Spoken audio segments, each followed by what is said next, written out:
Welcome to the Bloomfield Township Board of Trustees meeting for Tuesday, May the 27th. If we all stand for the Pledge of Allegiance.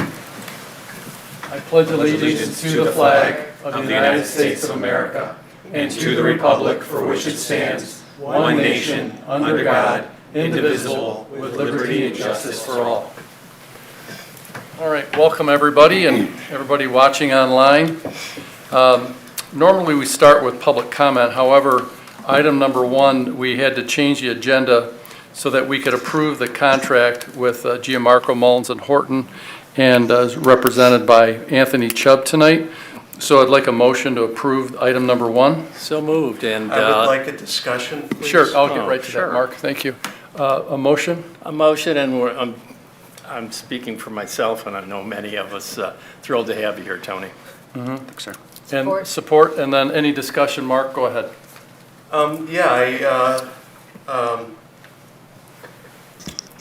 concerned because the board packet included a signed contract. And the signed contract was, we're here now discussing the approval. Has your signature and Giarmaco's signature on it. Correct. So I was under the impression that the supervisor needs to get approval to approve these contracts from the board before a signature is made on the contract. Yes, that's why we're here. Well, again, the contract's public. It's in the board packet. Your signature's on it. Correct. When did the board approve it? That's what we're asking for tonight. But that's not my question. It was signed at a previous date and time. It was signed by a previous date and time, but it's not effective until the board approves it, which is tonight. Okay, let's talk about MCL 4175, which Okay. requires that all township spending be approved by the board before any contract is signed or money is committed. Signing a contract before board approval violates this law. The Board of Trustees cannot approve this contract without accepting personal legal risk. The trustees could be held responsible if the board approves something that was signed before it was legally authorized. This could lead to individual legal liability, ethics violations, and loss of trust from the public. It also sets a bad precedent and weakness the board's role in making decisions. The next step should include legal review, assessment of internal controls and procedures, corrective action, and communication with the public. I move that we table this matter pending legal review and clarification of the appropriate authorization process. Anthony, do you have a comment on that? Yeah, I am familiar with the law that's being referenced. As the supervisor said, the contract is not effective until approval by the board, which is why it's on the agenda right now. And so I think it's appropriate to move forward at this time. And if I remember correctly, when we approved the contract with Seacrest Wardell, it was under the exact same circumstances, and we have not engaged Giarmaco with any municipal work. We do work with them on labor agreements, but we haven't engaged with them in any municipal work until after this was approved by the board tonight. Was Seacrest Wardell working on had a previous contract with the township? They had a previous contract that expired and was terminated. I think it was April 15 when Dirk retired. But the money is appropriated in the budget for legal services. Correct. Right. Okay, so anyway, we have a motion. So if we have someone disagree, so be it. We have a motion. And we have support? And we have support. So all in Put it favor to a say vote. aye. Aye. Any opposed? Nay. Okay, passes 6-1. Thank you. Welcome aboard, Anthony. Thank you, sir. Glad to have you with us. And now we'll open up item number 2 is public comment. If you're here for public comment, you can come to this microphone with the long stem there, and we'll give you 3 minutes. And welcome, Alan. Thank you very much. My name is Alan Wolf. I live at 4680 Pickering Road. I'm here today on behalf of Moms Demand Action for the reduction of gun violence. Later on this evening, the board will be asked by Captain Pizzuti to approve a proclamation declaring June 6th as Gun Violence Awareness Day, and I appreciate the board's support for that. If I may just talk about something I experienced last month. I went to Lansing for Advocacy Day for ending gun violence, and I had an opportunity to meet what I thought was a young woman who spoke that day. I didn't realize when I met her that she was one of the speakers, and she got up and she talked about her life. And she was a young mother with 4 children, and she was in an unhappy marriage and served her husband with divorce papers.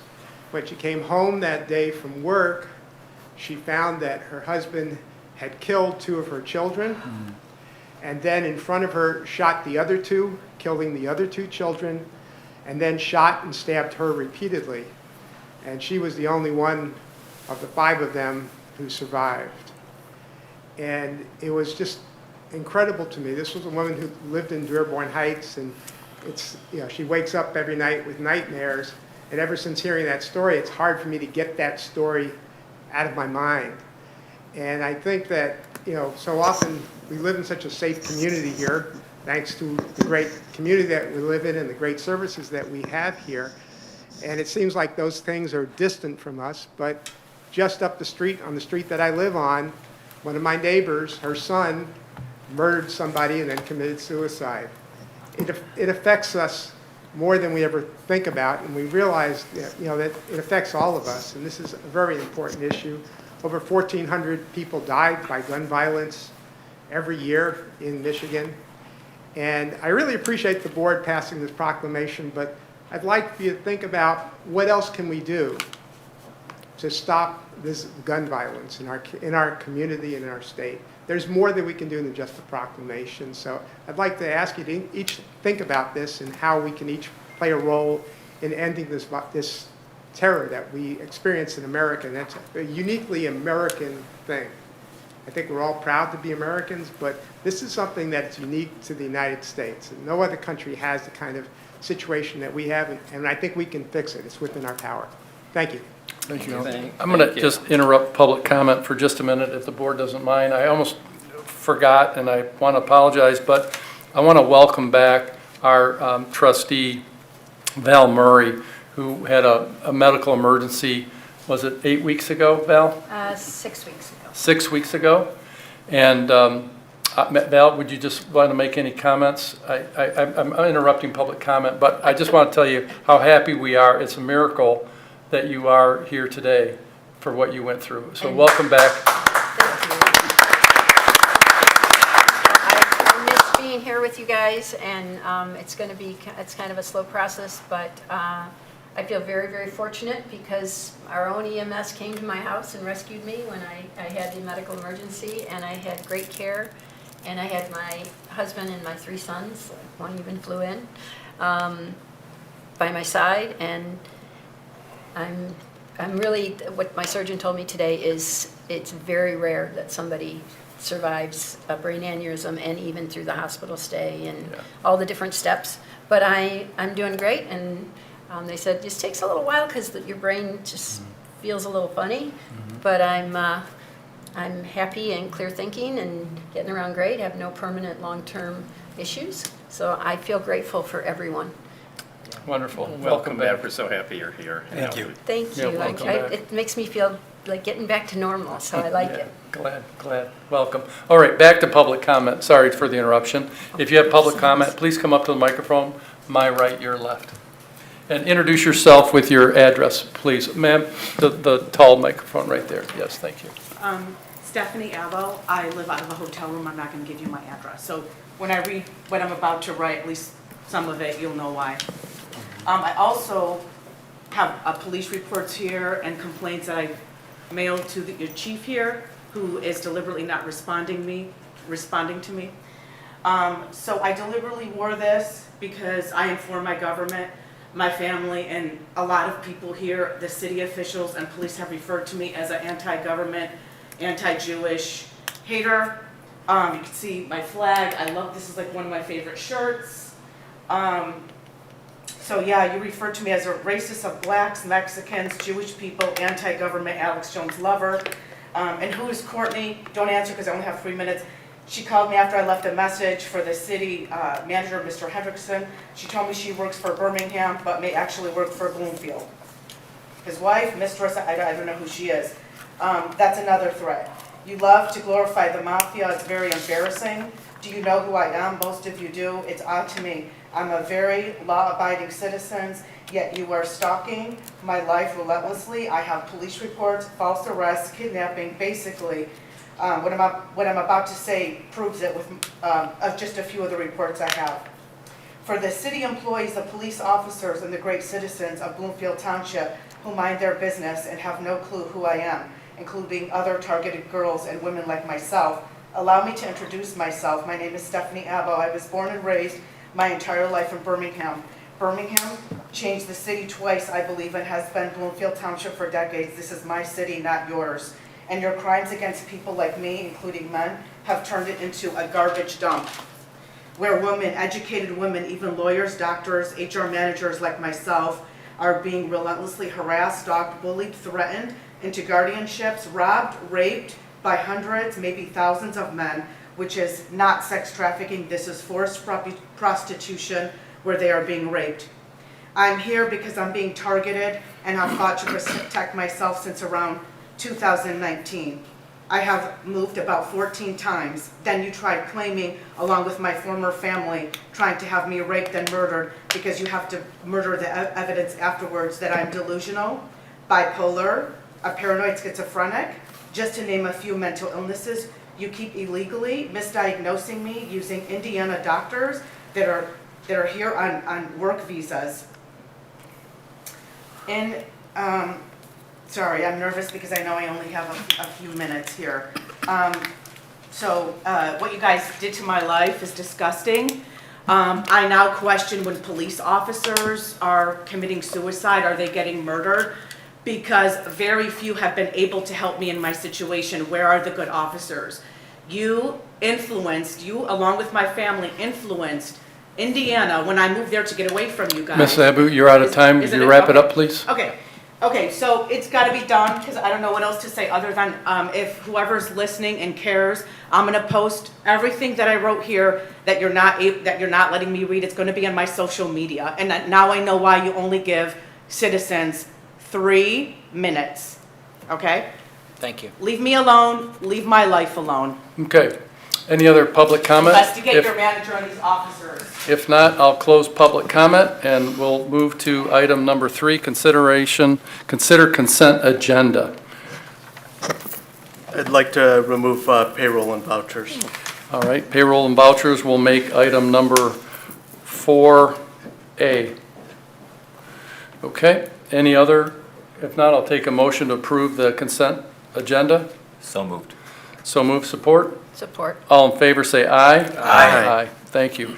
Before I move to the next item, I want to point out these microphones. I've noticed that if you don't speak into them, we can't record the voices. So if you just make a point of trying to get as close as you can, and you can hear when you're on and when you're off, right? Just a point of reference. Okay, so let's move. Mark, we'll take up now. All in favor of consent agenda, say aye. Aye. All opposed? Okay, passes 7-0. Item number 4A will take under approved payroll and vouchers. Mark, you had a comment on that? Yes, my no vote stands. There's, due to the lack of information in the quarterly reports, there's not enough balance in public safety to meet their requirements. The township does not show money moving in. Payroll and vouchers through the end of January with benefits is about 16 million. The funds available for public safety are, or for 16 million for public safety. They start out the financial year with about 14 million in funds. That does not include their obligations for the pension bond debt, which is about $4 million, plus 3 million in transfers that are required in 6 months in, according to Jason Tice, to cover the central services fees. So I'd like to know what funds are being used, and that has not been addressed yet. My other comments regarding the still stand regarding the water replacement project.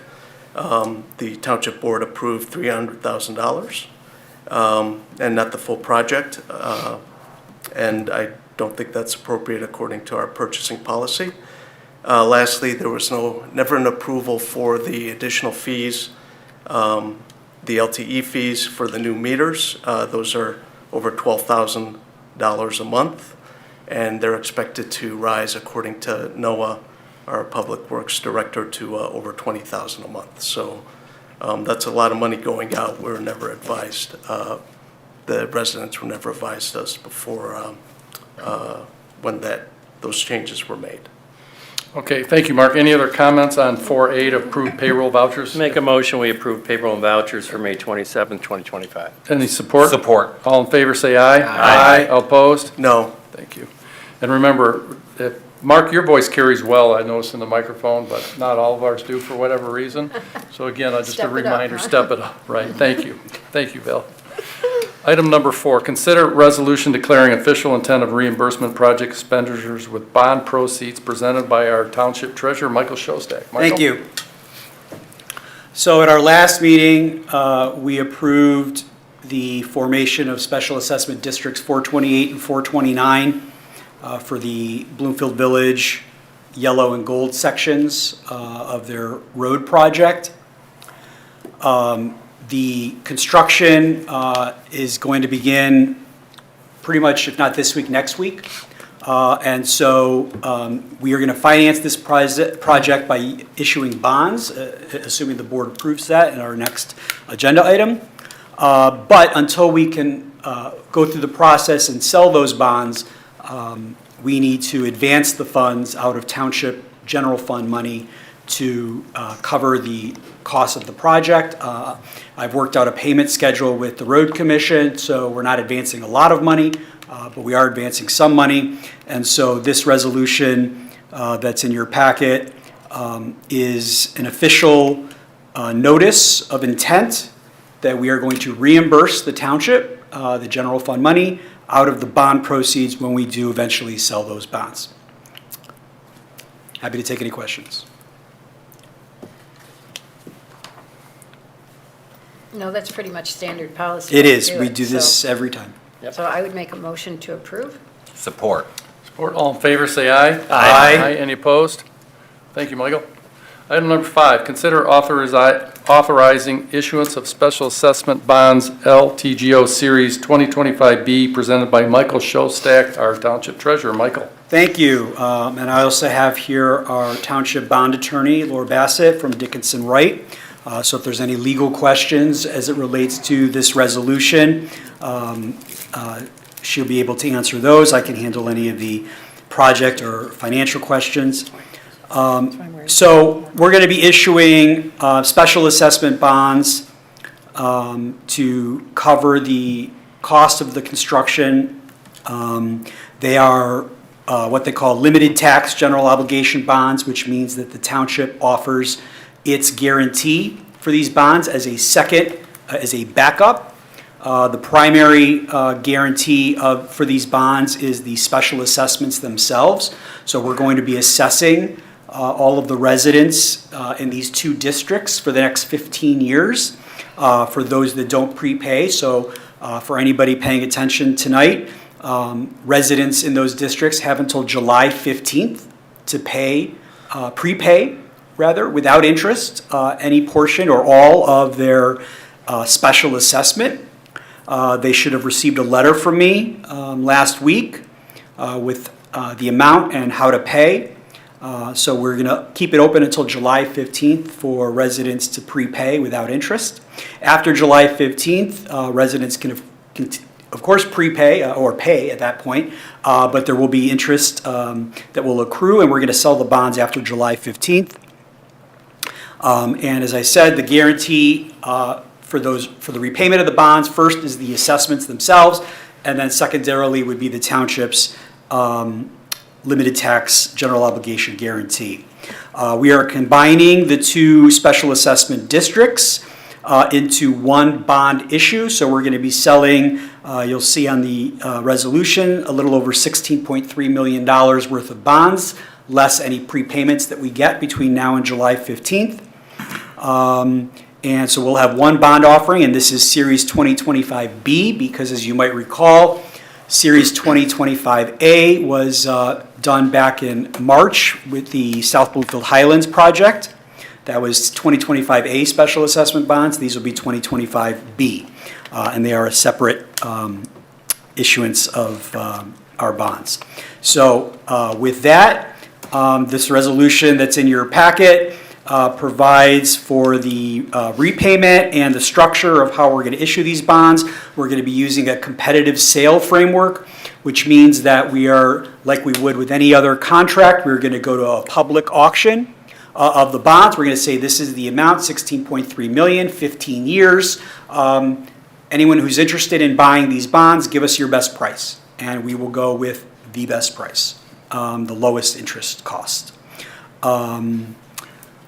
Aside from that, I'm happy to take any questions about the bonds or the process. Laura can answer any questions as well from the board, but this is the standard resolution that we always review and approve for issuing of bonds, but drafted by council. So if you have any questions, I'd be happy to answer them. No, I was just going to say, as you had mentioned, it is the standard procedure we've used for all of our SADs and whenever we've needed it. And it's very straightforward, very good drafting. Appreciate it. And unless there's questions, I'll make a motion that we approve. Support. Support. Any other comment? If not, I'll ask to vote. All in favor say aye. Aye. Aye. Any opposed? Passes 7-0. Thank you, Michael. Thank you, Laura. Thank you, Great Laura. night. Great job. Presentation of our fire department annual report presented by our fire chief, John LeRoy. Welcome, John. Good evening. Proud to be able to come up here tonight and present our annual report for the first time in my tenure of the fire department. It's a fairly routine report. Not a lot this last year that happened out of the ordinary, which is a good thing. So I just wanted to start out with our mission statement. The mission of the Bloomfield Township Fire Department is to protect lives, property, and the environment through prompt, skillful, innovative, and life safety services with compassion and respect. They strive to do that on a daily basis and with everything that they do. So our organizational chart, we run currently 3 platoons, a battalion chief with 19 other firefighters on a shift. So we have a total of 67 personnel currently throughout the department, and I'm proud to say for the first time in several years we are fully staffed at this point. We have several firefighters in paramedic school, but ultimately we're fully staffed, so as this next generation or next group gets out of school, we'll be in a very good place. So for those people watching or on the board who don't know, we have 4 fire stations in Bloomfield Township. Station 1 is in the green area, right there. It's all residential for the most part, with many lakes that reduce the number of calls and overall property density. Station 2 is on the east side of the township, covers the I-75 corridor all the way down to Adams and Big Beaver Road.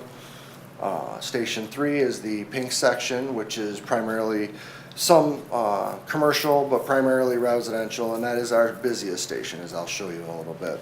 And Station 4 is the area in the yellow, bordering the Pontiac city line, Woodward corridor, Telegraph corridors, primarily commercial and some light industrial in that area, with some residential as well. So it's really a diverse area, and each station has its own types of calls that they're really specifically and heavily involved in, a little bit different.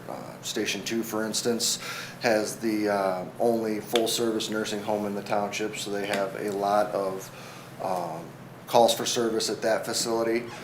And Station 4 and Station 3 have many calls for motor vehicle accidents in the busy areas along Telegraph and the major intersections as well. So over the past year, this was the total breakdown between the fire stations. As you can see, Station 3 was the busiest with a shade over 2,000 calls. 1,200 of which, almost 1,300 of which were EMS related, and 730 related were, I call them fire or other related. More so on the other side, you'll see the yellow is fire and other, and that represents all the types of calls, whether it's fire alarms, fires, power lines, pretty much all encompassing of multiple different hazards. EMS is motor vehicle accidents, EMS patients, and then the total across the board. So, like I was saying earlier, with Station 3 being the more residential area, it pulls the most calls. And the densities, and where our property district lines are, they have the greatest area they cover with their ambulances too. So this is just showing that a different way. So we only had, in order for you to be counted as a fire, there actually has to be physical flames and or like a house fire, and it's not a fire until it touches a member of the structure. We only had 13, I believe, 13 structure fires last year where it actually touched the house. Doesn't count the batteries or smaller type of fires or anything like that, or a mechanical, some sort of, it's not a structure fire until it actually touches something in the house. EMS related was 3,600 calls. The hazardous conditions, fuel spills, power lines, carbon monoxide type of incidents were 357. Service calls, that's citizen assist, public assist, also power lines, things like that, 818. Good intent, smoke, people saw smoke, or they called in an accident that wasn't there, or it wasn't an accident. Those type of calls were 400. And we had just a shade under 500 fire alarms, for a total of 5,795 calls. And that just gives you the percentage breakdown of those calls, just to kind of show you that EMS is the biggest driver of service in Bloomfield Township. It keeps us very extremely busy, and with 3 to 4 transporting rigs, we average between 16 and 17 calls per day.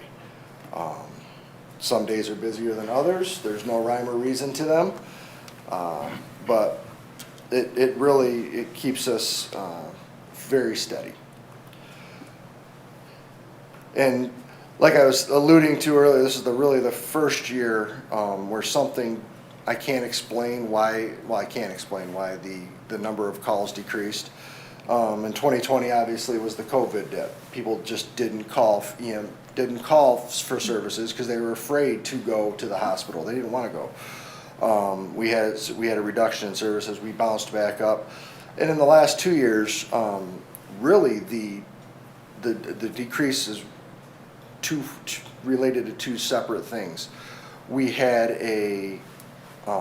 fewer storms last summer, and ironically, we ran over 129 less calls on power lines. We had 130 less lift assists, and we reduced our police assists, which was us going out and blocking for police officers or accident scenes for them, by 61. So those three things right there reduced our calls for service by 320 calls from the previous year. So if you plug those numbers right, and we're right to where we were last year on those. So in 2024, as you can see, this is kind of the month. We started out the year very busy in January, and then there was only one other month throughout the year, it looks like, that we even came close to the previous year. We were down across the board. And the one bounce that we had in August was ironic. We had a couple storms that rolled through during that time, and that was the one driver of a lot of power lines down over that short period of time.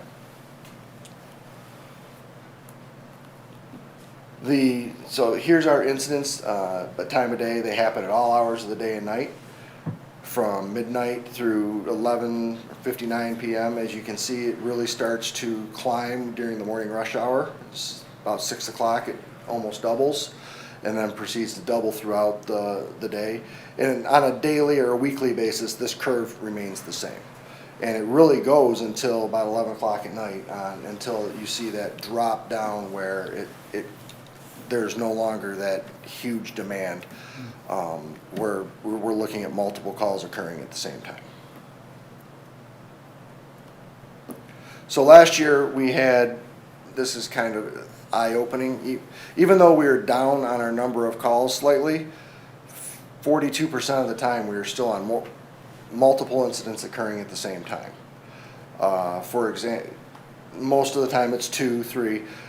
Primarily we have 3 in-service ambulances at any given time, and on good days with staffing, depending on vacations, we have a 4th. So we can handle 3 incidences at the same time fairly routine, no problem.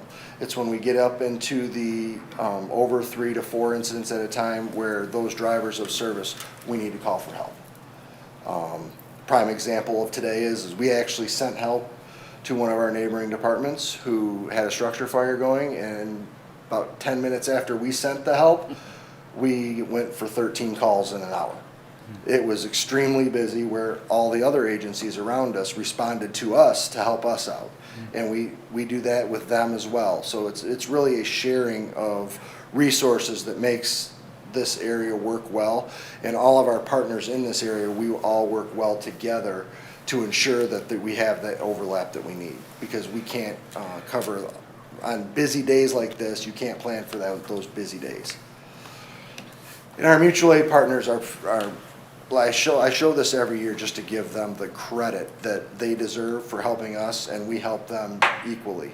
If you were to look at the numbers for mutual aid across Oakway, we give almost as much as we receive, which is, we're not an abuser of the system, and it's really a balance because we're also centrally located within that. So it's easier for us to get and give, as opposed to some of the other outliers that only have 1 or 2 other departments to pull from, unless it gets really bad in their areas. But Birmingham, Ferndale, West Bloomfield, Waterford, Rochester Hills, Royal Oak, Southfield, Farmington Hills, Madison Heights, and Independence all deserve credit for being part of this organization and helping us all succeed.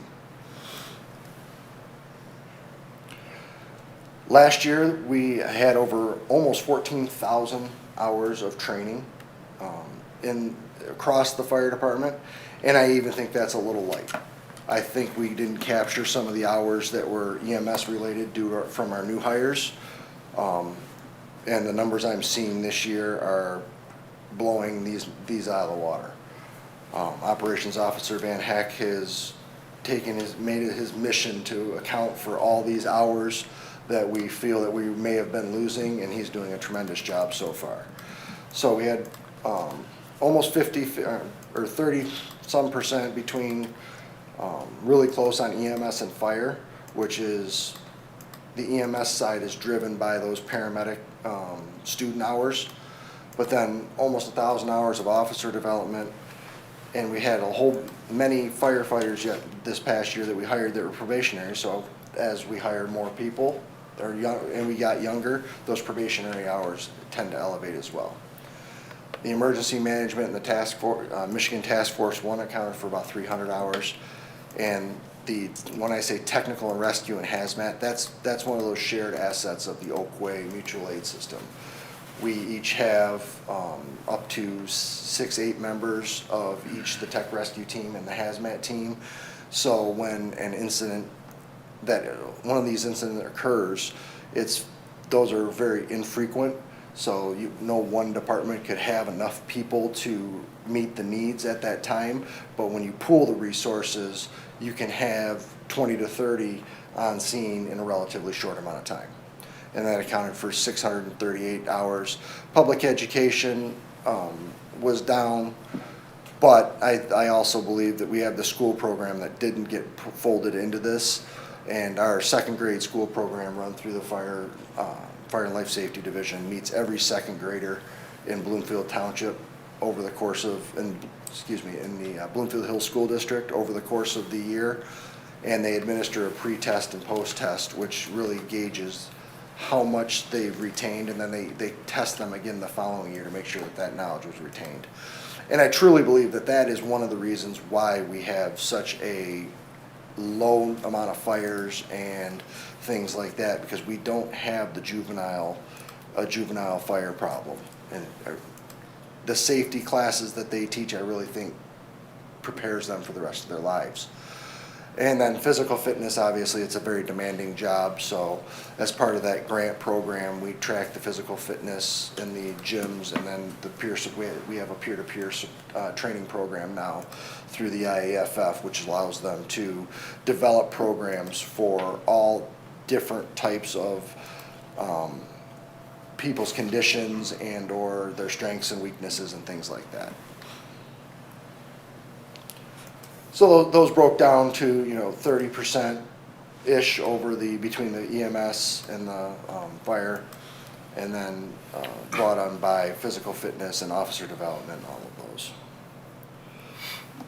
And this is just, if you haven't ever seen we have a Bloomfield Fire Department training facility that Chief Bechet built several years ago. I had the privilege of taking Supervisor McCready up there a few weeks ago while they were doing some training, and it was, it's a very nice facility that we built, that the firefighters built several years ago out of Connex containers, and all the work was done by the firefighters to build it up to where it is today. And it really is a luxury to have this facility in our backyard. We don't have to send people to. It's a non-live fire facility, so we can do everything but burn in the facility. We can do search and rescue, we can do training evolutions, anything that you can think of. We have either made a prop or are making a prop to make firefighters better.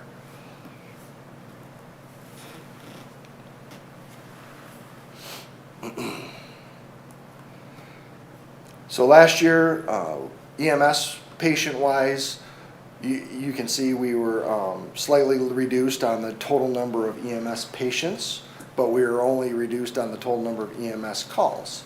So that's less vehicle accidents, things like, or multiple patient accidents where we have more than one in the same scene. And it was a big reduction in the amount of CPRs that we had.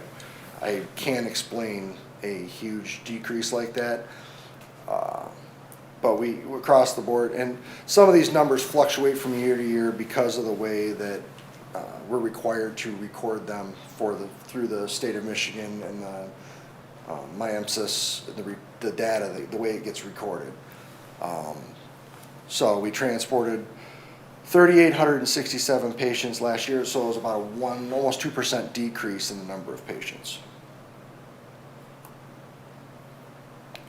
I just threw in the transporting revenue. Over the past several years, we've really remained flat on our transporting revenue. The number of calls have not drastically increased. Any increases that we have seen are based upon the higher reimbursements that are given depending on the insurance companies. We recently completed a study for Medicare. They're looking at Medicare funding and the true cost of EMS, but that study was pretty much eliminated. They realized that it costs way more to do EMS than what they're reimbursing, to the point where there's no way that they're going to be able to increase to the funding that they need to. So what they do with that, they have the data, but now we'll see what happens with it. In this past year, the EMS, the next couple slides with the training that we do, and we've seen a huge increase, and the police department will attest to this, that we've seen an increase in traffic accidents, and even an increase in very difficult and bad traffic accidents. Very high speed can be attributed to not paying attention, just the general driver, everything that you see. It's amazing, you'll get a nice sunny day out like today and the number of accidents go up just because people aren't paying attention. And we've had several instances of that, including last week, where you may have seen it on the news, where our crews extricated an individual from the back, or from the front seat of a van that I don't know how he walked away. He had injuries, but I don't know how he walked away from it. There was no space left in this car, and he walked away from it. But some of these accidents that we're seeing are like that. I mean, these cars are very high speed, high impact collisions. And the only benefit to them is these newer cars are built to withstand and crumple. The engineering is phenomenal. They have new materials in them that help. But that is the only reason why people are walking away, is the safety things that have been built in. So to go along with these accidents, Squad 1 was shown last week in service. This is our new heavy rescue that was almost 3.5 years in the process of being designed and built. It replaced the old SOAR truck, which used to look like a beverage truck, a modified beverage truck.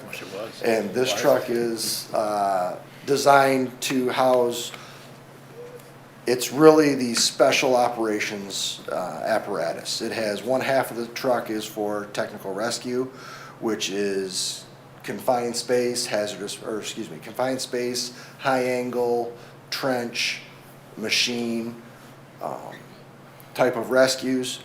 And the other side is hazmat and extrication related. So it's hazardous materials and carries additional sets of extrication tools, support, struts, all of that, those types of things for those even more challenging, high intensity types of extrications that need to be done, whether it's on a bigger vehicle or you just need another set of tools. All of our engines already carry extrication tools, but this is just another set. So that way when we have multiple crews on scene, almost everybody can have a tool that is working at some time to perform an extrication efficiently. And then this year we've really been working on, this is the picture of the open house. We started a program where we auctioned off at several of the schools to take a student to school day and community interaction. And we've really been the former fire inspector Morin, who has since left, and fire Marshal Vlahos were able to procure several cases of smoke detectors that they would go out and replace smoke detectors in homes for people that needed them on the 10-year smoke detector batteries, and they would just go out and all they have to do is put an address down and report it to the state, and it's done. So we've been really doing a lot of those in the past year. Another key thing that Bloomfield Township Fire Department, we were one of the inaugural members of Michigan Task Force 1. The township has always supported that organization since its inception back in the early 2000s. And it really has, it's phenomenal to see what that organization has turned into, from a grassroots organization to where they are now with the state funding. And basically this group of highly trained people is technical rescue and hazmat people, even above, they're the special forces. These guys are trained for, these personnel are trained for water rescue, swift water, you name it, they can do it. They take, when they deploy somewhere, they take doctors with them, they take engineers with them. They are a phenomenal group. Majority of the time, all the training is backfilled. They cover the costs of the training, and then there's always some sort of reimbursement component coming back when they get deployed. It depends on which how the request was received, whether it's a FEMA request or a MEMAC request, which is an interstate mutual aid agreement. But last year, this group went to Texas for the floods in May, and then Hurricane Debbie in South Carolina, and then the big one was Tropical Storm Helene. They were down there for several weeks, and they were very, very, in fact, to the point where they have such a relationship with North Carolina. North Carolina will request that team by name right off the bat, because they know what they're doing. They've proven, especially in North Carolina, they know what they're doing. And North Carolina says, we want 3 teams, one of them's Michigan. So this group really does tremendous work when they're there, and should be applauded for it. And this is some of the pictures that every time they get deployed, they always send back a daily, here's what we're doing, almost like just to show everybody why we support them. So a lot of this was all in North Carolina. That town at the top left is gone.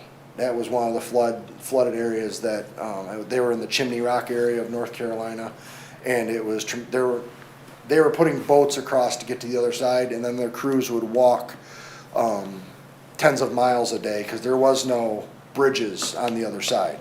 They were hiking and the roads were gone, and trying to go from house to house and perform the work that they were doing. So they really worked everything down there, and they made a difference. So with that, I'd just like to finish up by saying thank you to the township for all of your support.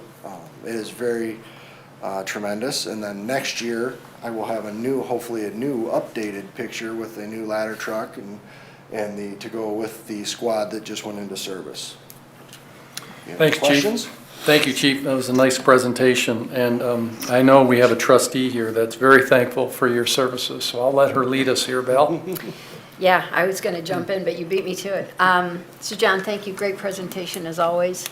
I have always felt like we had the best services. Most of my experience was like, the police come out because there's a problem with a neighbor's house, or there's this or that, or somebody else is having the emergency. But the night that I had my emergency, I only learned today that 50% of people that have an aneurysm burst make it to the hospital. I did not know that. My husband misunderstood and thought this was less deadly. But I saw the surgeon today, and it sort of blew me away. It just kind of gave me chills. So the 4 gentlemen that came to my house, my husband said they were so fast he couldn't believe it. They were wonderful.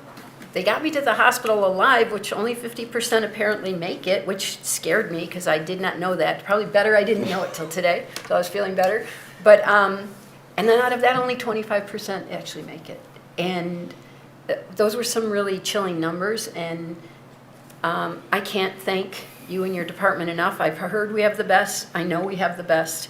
I'm going to come in and see them eventually and personally thank them. But we have outstanding services, and I'm forever grateful.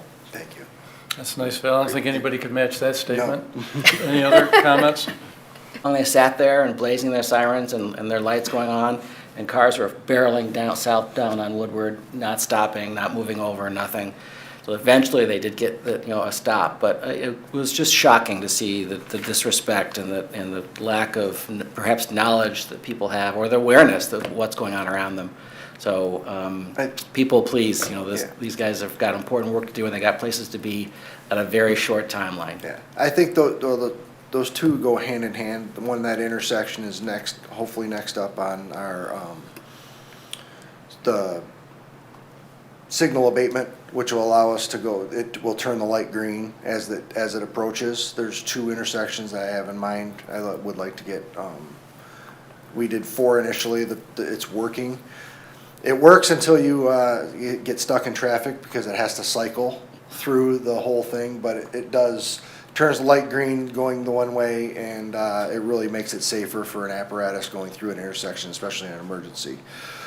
The biggest thing is that they're designing these cars so well. They're so much quieter. No matter how loud we make these fire trucks, people aren't going to hear them. And that's the biggest problem that we have, is the engineering is so good on a lot of these that they can't make a siren louder. So. Well, thank you, Martin, for bringing that up, because for my entire life, every time I see an EMS or a fire truck, my husband and I are very respectful people, and we pull over and we are shocked. Just a few days ago, we were coming back and someone actually just pulled around and started to edge out, and here's an ambulance coming behind them. Mm-hmm. And whenever I would see that, I would just kind of cringe and think, what if that was your family member they were rushing to help? And then it was me.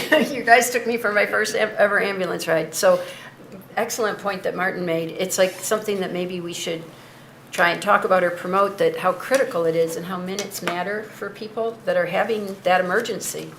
And, wouldn't you want your loved one or your friend or your neighbor to not have to deal with somebody that's in such a hurry they pull out in front or they don't pull over? Right. It's a lack of respect. So, again, thank you. All right, thank you, Chief. Thank you. Okay, appreciate it. Thank you. Item number 7, consider proclamation declaring June 6, 2025 National Gun Violence Awareness Day, presented by Captain Bryan Pizzuti. Welcome, Bryan. Welcome, Captain.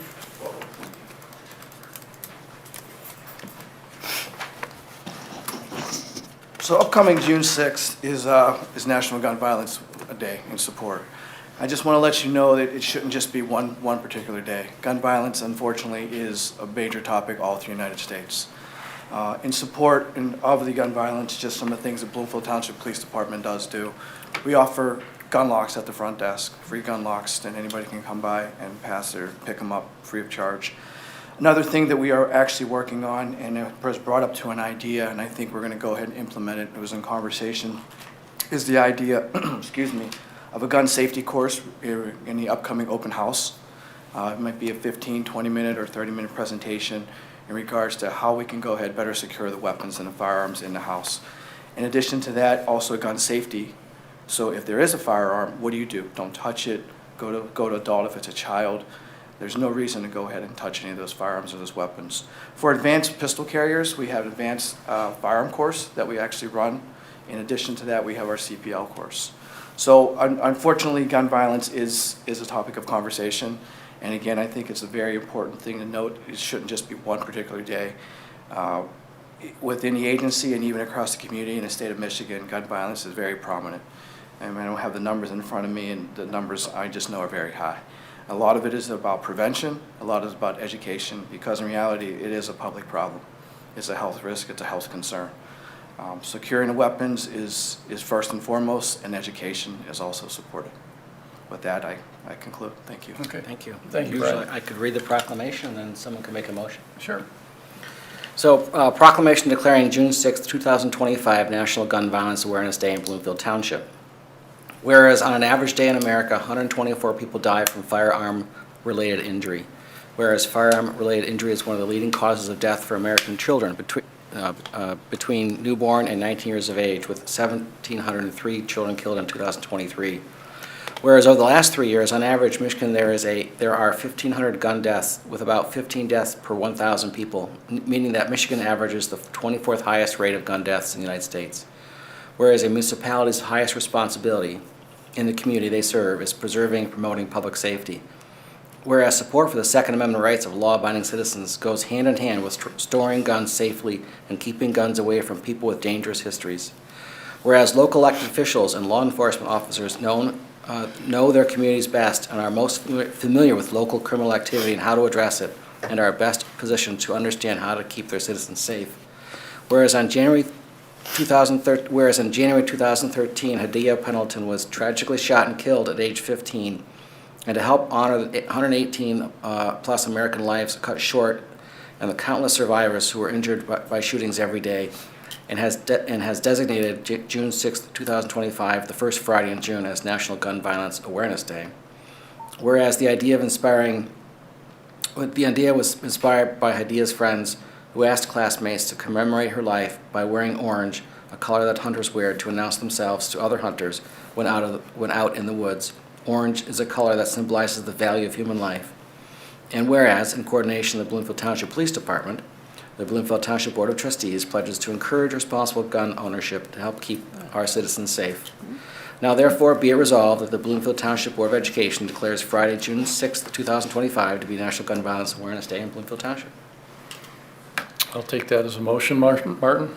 Well, I will formally make the motion that we Okay. support the proclamation. Gun violence and safety is, it touches all of our lives way too close sometimes, and we should do everything we can. I appreciate what Officer Pizzuti is saying, that we're doing. I know we did gun buybacks at one time too, but I appreciate everything you guys do, and I wholeheartedly support this proclamation.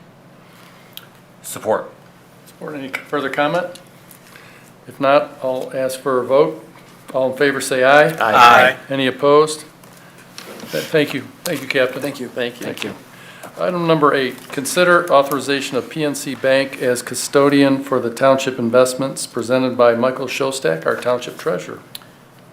Thank you. So at present, we use Fifth Third Bank as the custodian for the pension plan, pension trust, and the retiree healthcare trust. And then I use Huntington Securities and Fifth Third Securities as custodians for the bonds that we hold in the operating reserves portfolio. The last time we went out to bid for custodial services, I believe was 8 years ago.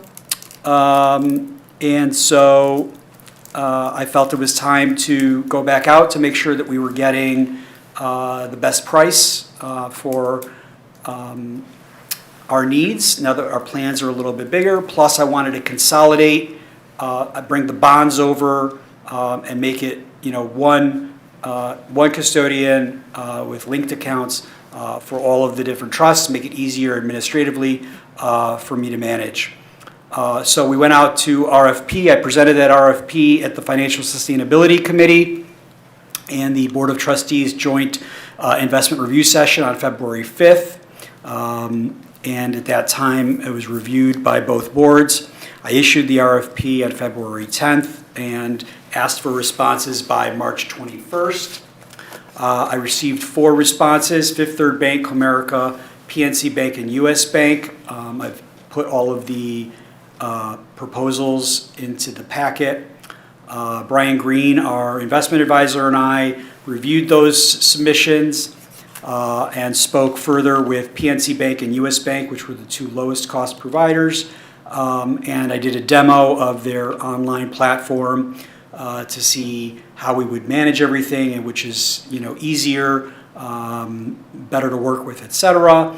And I decided that PNC Bank presented the best combination of not only cost but also their online services for ease of administration. So I'm asking the board to authorize PNC Bank as a custodian for the pension plan, the retiree health care plan, and the township's surplus operating reserves. And the resolution is in your packet. Happy to take any questions. I just know when you presented this to the Financial Sustainability Committee, that PNC Bank was by far the best choice to utilize, and for all the reasons you said. Plus, in addition to that, it was most efficient and most accurate compared to some of the others. I move we approve the authorization. I have a few questions. Is this the, first of all, you have a very capable deputy treasurer. I don't see the deputy treasurer's name on the list of individuals that can transfer funds for this. I think we should amend the proposal to include the deputy treasurer as well. I'll defer to legal counsel, but the deputy treasurer is fully empowered under statute to act as the treasurer in all regards except sitting at board meetings. So by virtue of saying that the township treasurer and finance director are authorized, that would also imply the deputy treasurer. Is there any thought on that? Yeah, I think that's accurate. Under the Charter Township Act, that is exactly how it works, is there are certain limited enumerated circumstances within that act when the deputy treasurer is allowed to act in your stead. And so I think it's covered by the act. Right. And Mark, the deputy treasurer will be fully empowered under the account documents to handle future issues should I be absent or unavailable to execute a transaction. The deputy treasurer would be fully empowered and authorized to act in my place. But in terms of the initial transfer, I'll be handling that. Will we have multiple accounts for the surplus funds for water and sewer, building inspection, and the other funds to accrue investment income for those sub-accounts? No, there will be one account for the operating reserves. This is a great opportunity to follow the recommendations of the Department of Treasury for the state of Michigan, and follow best practices. The information you obtained allows us to have multiple accounts. Why wouldn't we do that? It would save resources in separating funds out and allowing especially water and sewer with 20 million in assets, cash assets, at various times of the year to help lower water and sewer rates. I think the residents would be very happy to have lower water and sewer rates. I think the residents would be happy to have lower water and sewer rates, and we can entertain conversations about transferring money from the general fund to the water and sewer fund when we discuss the water and sewer rates. But the interest, as we've gone over now multiple times, accrues to the general fund according to statute. And having multiple accounts with multiple securities in each of those accounts would be unnecessarily burdensome administratively. To have, different investments in different accounts, it's unnecessary. But we can't even get fund balances for public safety in the quarterly reports, so. But we're not voting on Well- where the money goes. We're voting on if we're going to use this as a account, right? We're not voting on we're just voting on if we're going to take the money to this account, correct?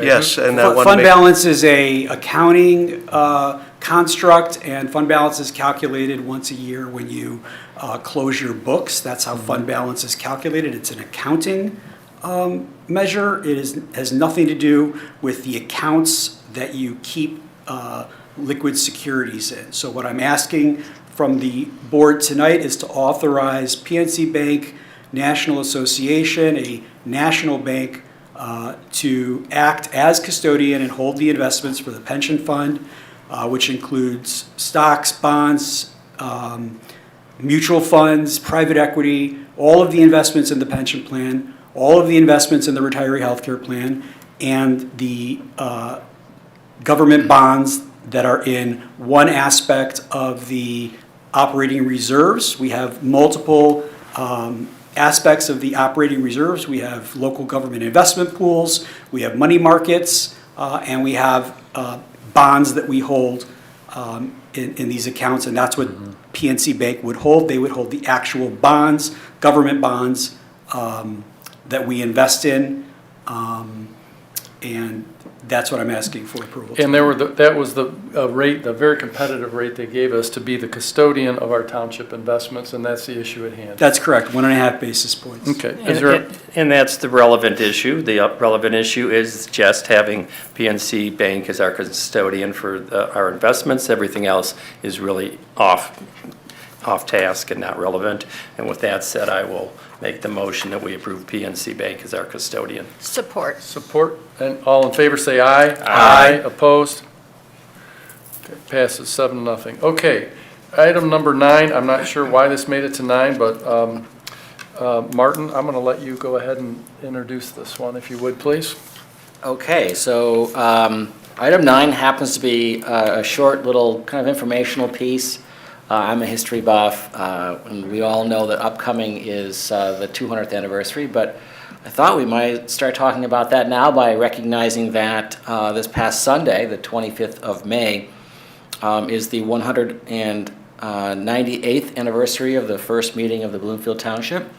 At this time, it was a citizen meeting where they appointed or elected their officials, and a copy of the minutes were in the board packet that were taken. The original minute book, by the way, is in my office. Actually, I was reading it and preparing for this, and we had it restored last year to as much of its initial glory as possible. But what's interesting is just shortly after the organizing of Bloomfield Township, the 1830 census showed there were about 30 families living here. Interestingly, if you count all those positions up, that's like 25 people. So like everybody was involved in Bloomfield Township government at that time, and these are all You need your fence viewers. elected. Yeah, and so the fence viewers are really important. And so, Tom, if you'd move me to the next slide. I want to talk a little bit about what some of these people did.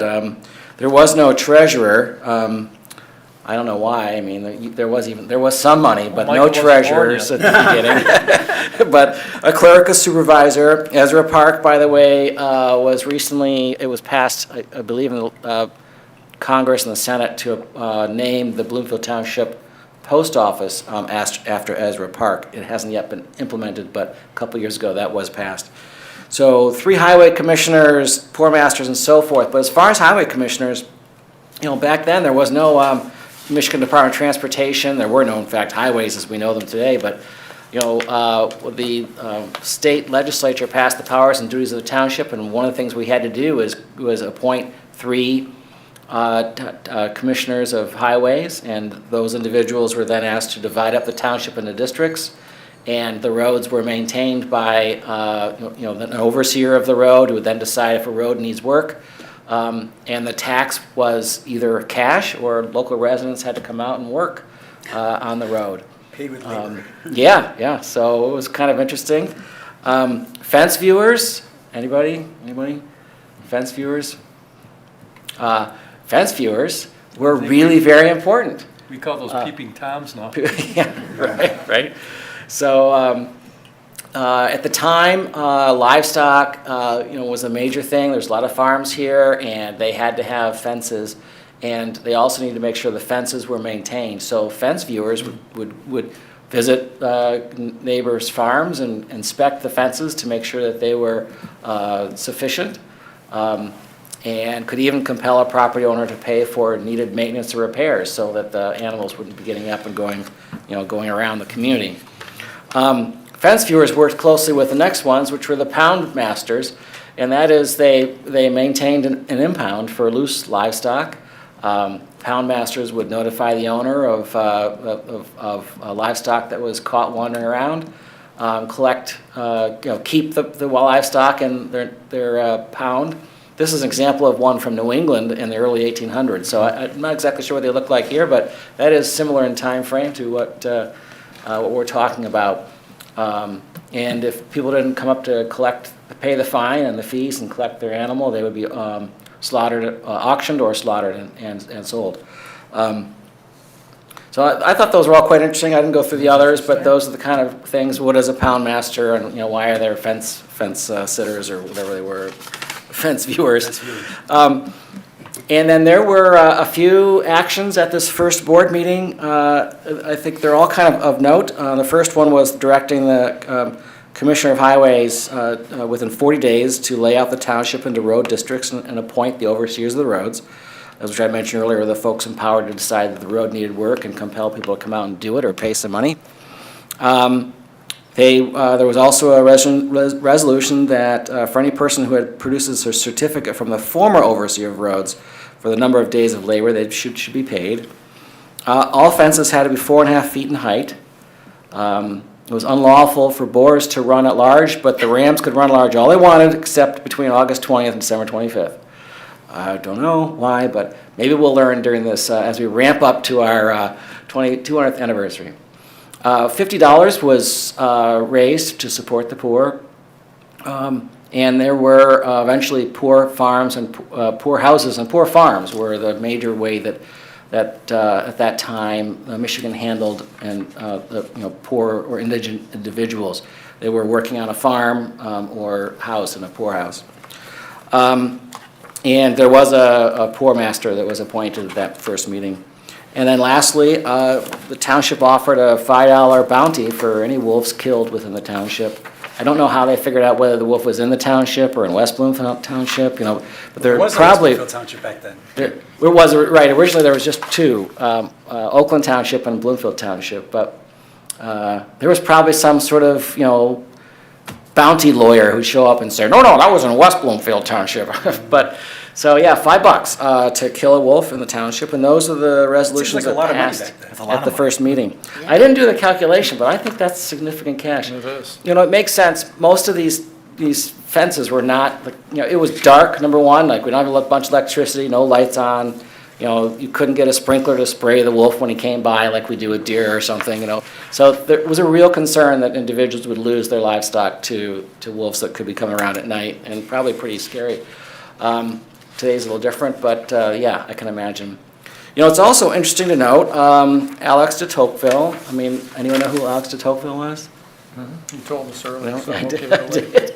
So, you know, a very important French aristocrat who wrote the something like Democracy in America or something like, you know, series of books about democracy and the fledgling country of the United States.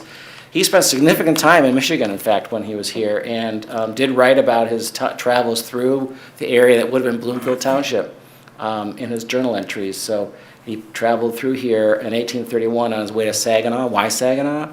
You know, because at that time Saginaw was considered the most westerly town or village of the, you know, European settlers at that time. So beyond that, there was no other settlement. So the farthest west that European settlers had prepared a city. So he stopped after coming through here. He stayed for the night. He left Detroit and got all the way to Pontiac, in fact, where he stayed the night in Pontiac. So yeah, there you go. That's some interesting stuff about 198 years ago and 2 days. That occurred here in Bloomfield Township. Thank you, Martin. I have just a quick follow-up, and Yeah, it's a great yeah. kickoff to approaching our 200-year anniversary. Have we started any kind of organization, any kind of, anybody been appointed who's going to be spearheading the 200-year organization and celebration? Are you volunteering? No, I'm not. I'm on enough committees already. Yeah. We have started discussing it in our directors' meeting, Okay. and we'll continue to focus on that. And I know there's been some design put out about what an emblem could look like. So we'll continue and report back to Good, you. as long as we're, It's going to be, we're talking about it, doing it in tandem with the strategic plan implementation, so it's. Yeah. Well, Okay. one of the things that I was involved in the 100-year of Walnut Lake School, and when we closed Walnut Lake School, it was like, we had a big celebration. And the more people that know, maybe something we could put in our newsletter or e-news, is if people have interesting historical things. We had people bring us all kinds of fascinating things when Walnut Lake School was a farm, and the games they used to play where they'd throw the ball. It was small farmhouse, so they would throw the ball back and forth over the house. That was one of the games they played. And, you know, there were little bits and pieces that local people knew that shared with us, like this stuff Martin has. It's fascinating. Thank you for that. That was a really nice way to end the meeting. Yeah, But I also- think if we talk about it, we might get some people that might have some. Anybody stops? It is and see if online. They can look at it online. Wonderful. All right, thank you. And after following that, I'll move, all right, thank you. And after following that, I'll move for a motion to adjourn. I move we adjourn. All in favor, say aye. Aye. We are adjourned. Thank you.